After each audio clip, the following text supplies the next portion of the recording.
Ag Network. Hi everybody, it's time for your Farm and Ranch News. Well, the American Farm Bureau Federation is putting U.S. agriculture losses, due in part to COVID-19, at tens of billions of dollars. Now, the final numbers, of course, aren't in yet, but Farm Bureau's Andrew Walmsley says their best estimate of losses to the coronavirus so far is huge. I think our best guess estimate at this point is in the ballpark north of 60 billion. Impacts both near term and then just the long term depression of prices. I think we're still kind of analyzing what data is out there.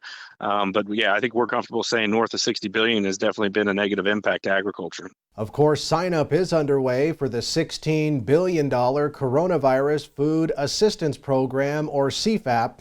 In fact, the Farm Service Agency will accept applications through August 28th.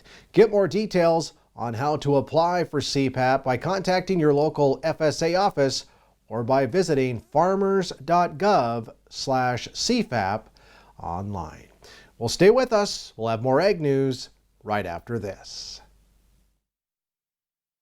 Typically still the major component of beef cattle diets, but some may have the potential to gain toxic levels of nitrate. Jana Block, livestock systems specialist at North Dakota State University's Hettinger Research Extension Center, says although these forages are a great option for haying and grazing, they could pose a risk of nitrate toxicity for livestock. She says the most important recommendation still is to test for nitrates prior to grazing or haying. Of course, a lot of our local extension offices have access to a nitrate quick test, which is a screening tool to assess whether nitrate is in standing forage or not. And extension agents who've been certified can conduct the test in a field or an office setting. In some other news, Farm Service Agency offices are currently open to phone and virtual appointments only, but can still work with farmers and ranchers on timely filing crop acreage reports.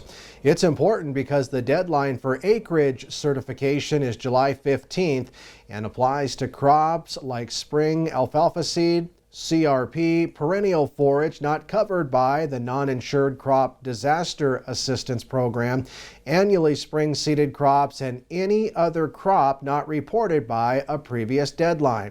Now, State Executive Director here in Montana, Mike Foster, says in order to comply with FSA program eligibility requirements, all producers must file an accurate crop acreage report by the applicable deadline.